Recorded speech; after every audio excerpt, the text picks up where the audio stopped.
Pecinta News and Talk. Pendengar, Kuarnas Pramuka turut membantu meringankan beban para pengungsi Muslim Rohingya di Myanmar.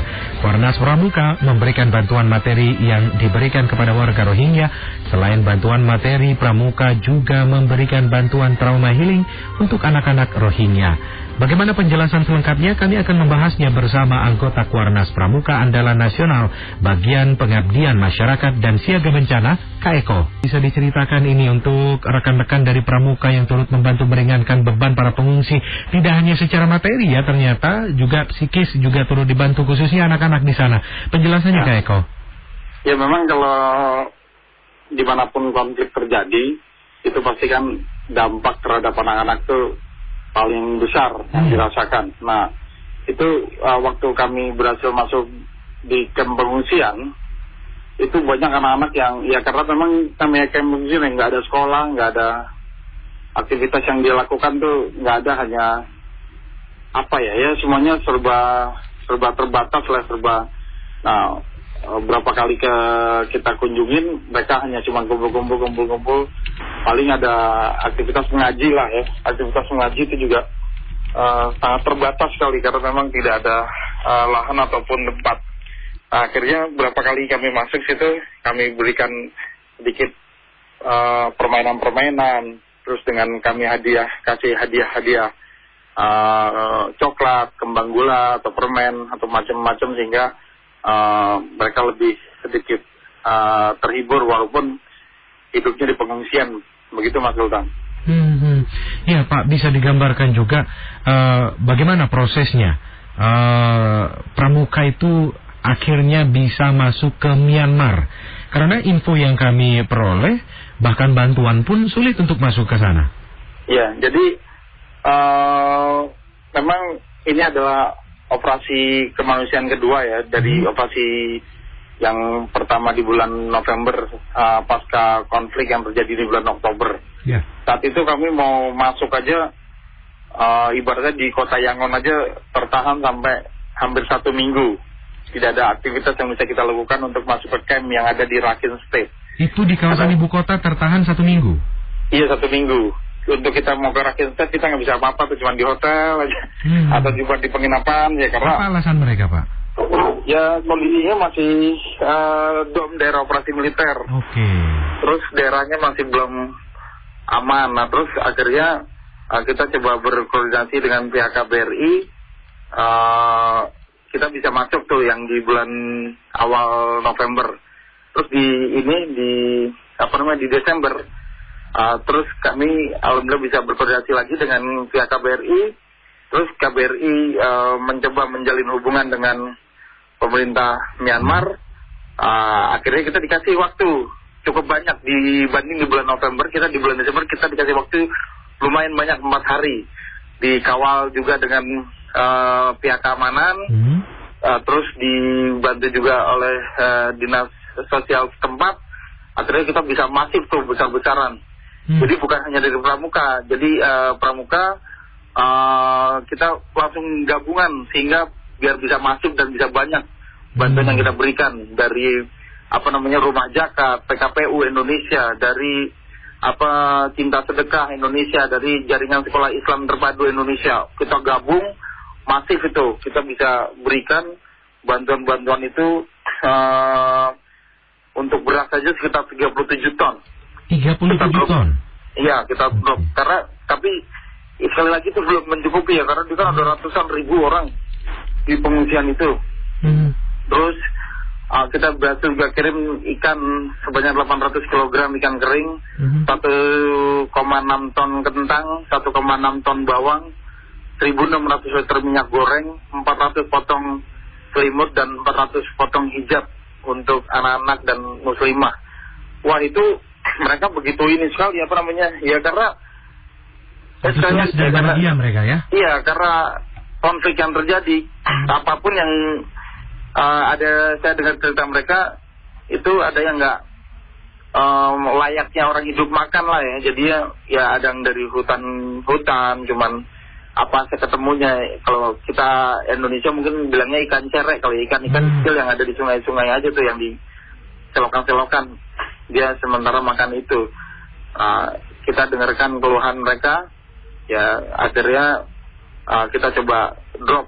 Nah, dari hasil dropping ini kita lakukan ke KBRI apa yang sudah kita lakukan, sehingga bantuan biar bisa lebih masif lagi, karena sampai saat ini baru bantuan dari Indonesia saja yang bisa menembus atau dibuka oleh pemerintah Myanmar. Begitu Mas Sultan. Baru Indonesia yang bisa masuk. Betul, saya melihat sendiri dan menurut informasi dari, sekali lagi mungkin ini salah satu kebijakan pemerintah mereka sendiri ya, pemerintah Myanmar dalam hal ini. Jadi kita karena pada saat saya di situ saya tanya kenapa, dia juga nggak bisa memberikan jawaban ke saya. Jadi kenapa mungkin organisasi-organisasi yang mau supporting juga nggak dikasih masuk, kenapa, tapi mereka nggak menjelaskan gitu. Paling mungkin masalah segi keamanan saja mungkin. Pertimbangan. Iya, untuk Indonesia memang diberikan kesempatan. Iya, itu langsung dimanfaatkan. Betul dimanfaatkan. Dan kalau nggak salah, karena saya sempat baca di berita, ya, ada bantuan dari Indonesia kalau nggak salah sekitar 10 kontainer gitu. Pemerintah Indonesia akan mengirim bantuan kalau nggak salah. Saya juga belum konfirmasi. Saya baru baca berita online aja kemarin. Dan semoga mudah-mudahan bisa masuk ya. Ya, hasil dari diplomasi tim Kementerian Luar Negeri untuk bisa bantuan itu bisa masuk dan itu ada hasilnya. Semoga saja ya Pak ya. Betul. Karena memang masih dibutuhkan. Ya, Pak, sementara Kak Eko bisa dijelaskan juga ketika di Yangon, apakah bertemu juga dengan tim bantuan atau relawan dari negara lain? Saya sempat ketemu dari Malaysia. Dari Malaysia saya ketemu. Sama juga dari, iya, mereka juga cuma geleng-geleng kepala aja. Geleng-geleng kepala maksudnya bagaimana? Iya, maksudnya kan saya tanya, kamu berani masuk atau kamu mau masuk camp? Saya sempat tanya begitu. Terus dia bilang, waduh saya belum tahu nih, saya berani atau saya bisa masuk apa enggak, dia bilang gitu. Jadi dia masih, tapi karena berita-berita di kota Yangon sendiri kan di koran, situasi juga masih belum bisa dibilang prediksi aman gitu, jadi belum ada press release yang jelas, sehingga mungkin pekerja-pekerja kemanusiaan ini juga masih berpikir panjang, masih wait and see ya, masih berpikir panjang ya, betul.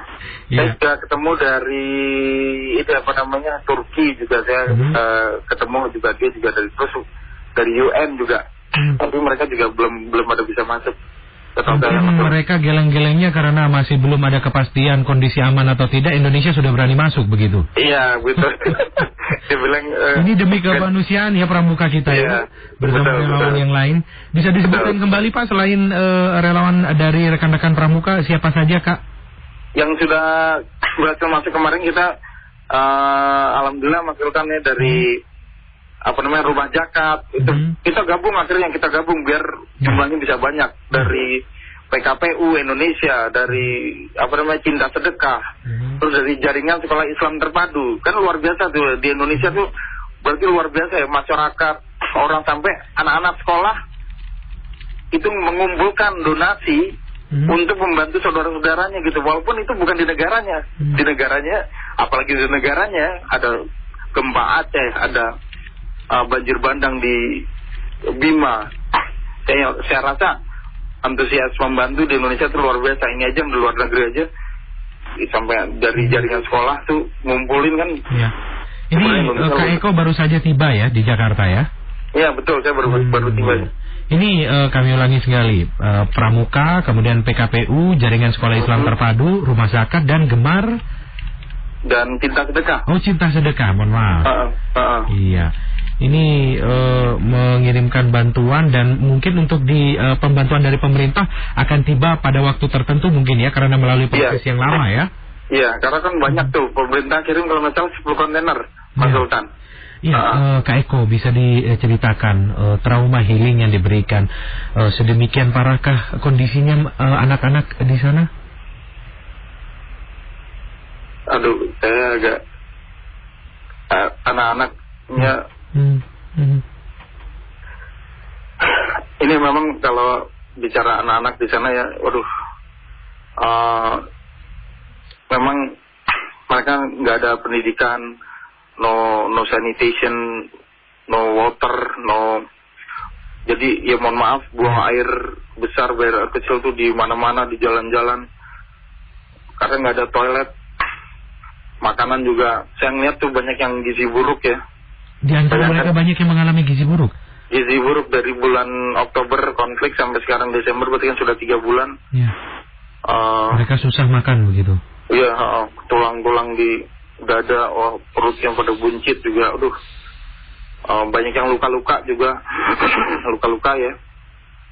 Luka-luka itu terjadi karena apa itu, Pak? Ya mungkin namanya tidur bukan di tempat yang layak, mungkin nyamuk, mungkin atau waktu dia lari luka kena apa kan, mungkin bisa saja. Terus saya berharap mudah-mudahan bukan hanya bantuan logistik yang bisa masuk, bukan bantuan pangan saja yang bisa masuk, mudah-mudahan medis Indonesia mudah-mudahan bisa masuk deh. Saya berharap mudah-mudahan dari suara saya di radio ini bisa didengar. Ya. Begitu Mas Sultan. Ya, Kak Eko, kami akan teruskan juga baik itu dari Kementerian Kesehatan ataupun pihak terkait. Rumah Zakat juga ada rumah sakitnya, kemudian ada tim kesehatannya ya, dan juga ada dari rekan-rekan yang lain atau dari tim medis yang lain yang memang juga kami betul Mas Sultan, yang kami dengar deregulasi untuk kita masuk tim kesehatan, ambulans atau segala macam itu memang agak sulit. Agak sulit.